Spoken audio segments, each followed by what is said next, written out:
Hello everybody! Well, this is part number 3, the final part of my 2011 Oklahoma Sooner football preview. We've already talked about the offense as well as the defensive special teams. Let's not waste any more time though. We're going to be talking about OU's schedule, ranking their games from easiest to toughest. Easiest game on the schedule, in my opinion, it's the Ball State game. This is the game the week before the Texas matchup. Ball State's picked to finish near the bottom of the MAC conference as far as their division goes. The Cardinals are a non-BCS school. This is going to be a talent mismatch. Oklahoma not only should win, but should get a lot of their backups in the game maybe as early as the third quarter and get those starters rested for the Red River Shootout the following week. Ball State, not going to stand much of a chance in this one. The Kansas game I have is the second easiest game. This game will be in Lawrence, and that will be about the only good thing that Kansas will have going for them in this matchup, is that the fact they don't have to travel to Norman. But Oklahoma, from the coaching standpoint, definitely from the talent and depth standpoint, completely one-sided in favor of Oklahoma. This should be a laugher. Kansas is picked to finish dead last in the Big 12. Third easiest game I have is going to be the Iowa State game, which during the offseason had been moved. It's going to now be played Thanksgiving week, the week before the Bedlam game. I love that because you can keep that week-to-week routine of playing going. They don't have that off week during Turkey week before Bedlam.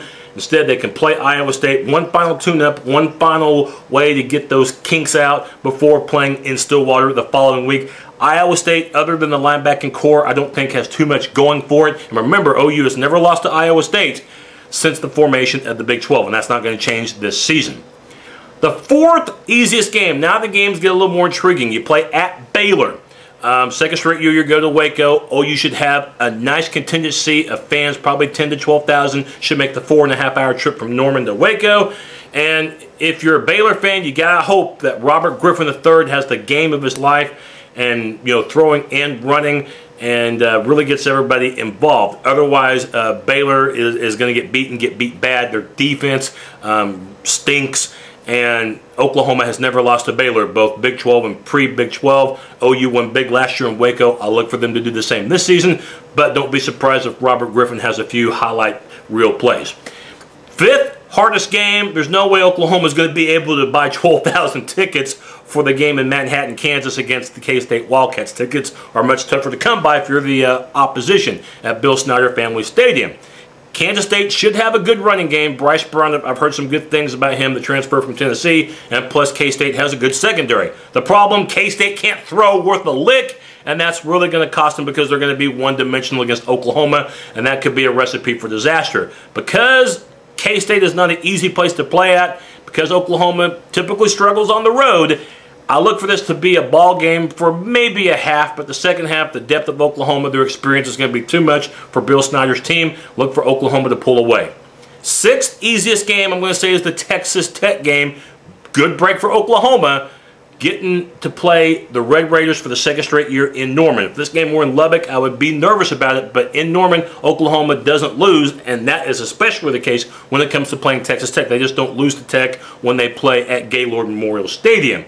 New quarterback for Tech, Seth Dahy. We'll see how he does, and we'll see how Tech does adapting to the new defensive formation of the 4-2-5. The problem, this is the third new defense in 3 years that Tech has gone to, so it's going to be a period of adjustment for them once again. Tech, because of the fact that they're known as a high-scoring team, could put some points on the board against Oklahoma, but they're not going to be able to match Oklahoma's offense on the other side. So I'll look for the Sooners to continue their domination over the Red Raiders when it comes to playing them in Norman. Sixth hardest game, it's the season opener, playing Tulsa.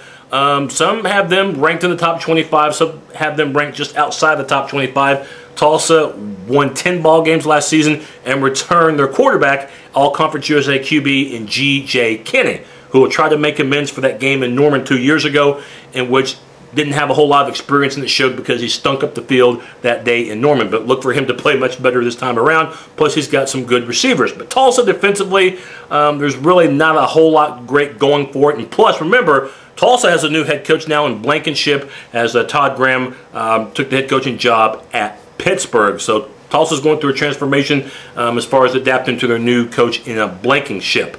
The game concerns me a little bit just from the standpoint that it's being played the very first game, where the last 2 years, Oklahoma has struggled in season openers. Last year, had to fight like crazy just to get past a Utah State team that they were much, much better than. And then 2 years ago, the shocking upset against BYU, that game in Arlington back in '09. So season openers, you may not see the best Oklahoma team that you'll see all year long in early September. But playing at home never hurts, and plus Tulsa's defense is not going to be able to keep up with Oklahoma. So I look for the Sooners to win probably by a 17-point margin. That's what I'm going to suggest would be the spread.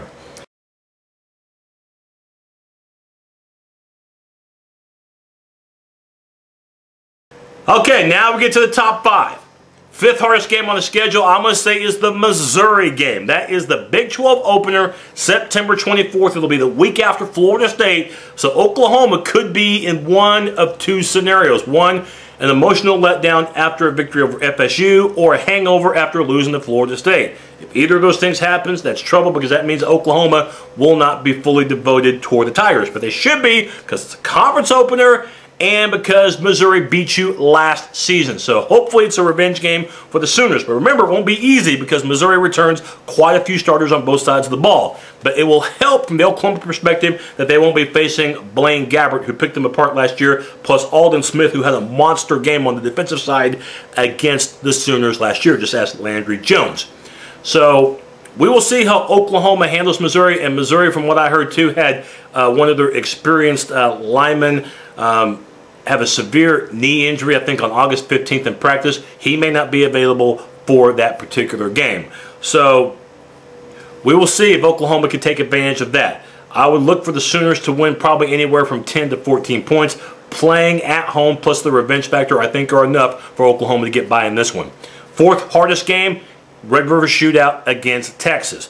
Yeah, they went 5-7 last year, but they're going to be a better team this season, and defensively, they could give Oklahoma fits. But offensively, I like Oklahoma because of the fact that Texas, we don't really know if their offensive line is going to be back to being that dominant offensive line of yesteryear, plus of the fact that Texas right now, the quarterbacks. Who's going to play QB? They could be going with the true freshman in David Ash. We'll just have to wait and see. But I put this as the 4th most difficult game, even though I know Oklahoma is the better team. The better team does not always win the Red River rivalry.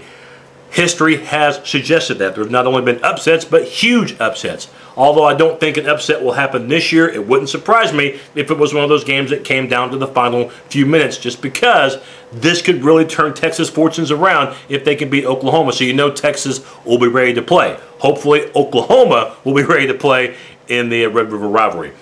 Third hardest game on the schedule, Texas A&M. Some think that Texas A&M is good enough to win the Big 12 this year because of returning 10 offensive starters and returning the majority of their defensive players. Now, last year, A&M beat Oklahoma and beat them by a couple of touchdowns. So you know OU hasn't forgotten that. The game being in Norman really, really helps, but it does not guarantee victory for Oklahoma. So they better be ready against the Aggies. One thing they'll hope, Oklahoma, they won't be seeing the 2 leading tacklers from the Aggies from last season in Hodgins as well as Vaughn Miller. That's a big, big help right there. Wouldn't surprise me if this was one of those 38-35 type games because of how good both offenses are. But Oklahoma playing at home, I'll look for them to win by a touchdown. Second hardest game, it's going to be the Bedlam game, the very last game, early December, when most conferences will be playing their championship games. OU and OSU could steal just as much of the spotlight. Last season's game, we know how topsy-turvy that was with Oklahoma emerging. Now, last season I picked OSU to win the game, and I learned my lesson, never pick against Bob Stoops when it comes to Bedlam. He's never lost to Mike Gundy, a perfect 8-0 against the OSU head coach. Second straight year, though, the game's in Stillwater, so it will be a dogfight. But Oklahoma mentally has the edge on Oklahoma State. So I give the slight lean to Oklahoma in this one, but it will be a 4-quarter fight. Toughest game on the schedule, the Florida State game. The Seminoles coaches poll has them ranked 5th because of so much talent that they have coming back. Quick, strong, athletic, a team that's definitely continues to be on the rise. The Seminoles starting to look like the Seminoles maybe of Bobby Bowden's prime. They're getting there. They do have to replace the quarterback, though, in E.J. Manuel, so you won't see Christian Ponder. And remember, Oklahoma does not play their best ball on the road either. That's something to remember.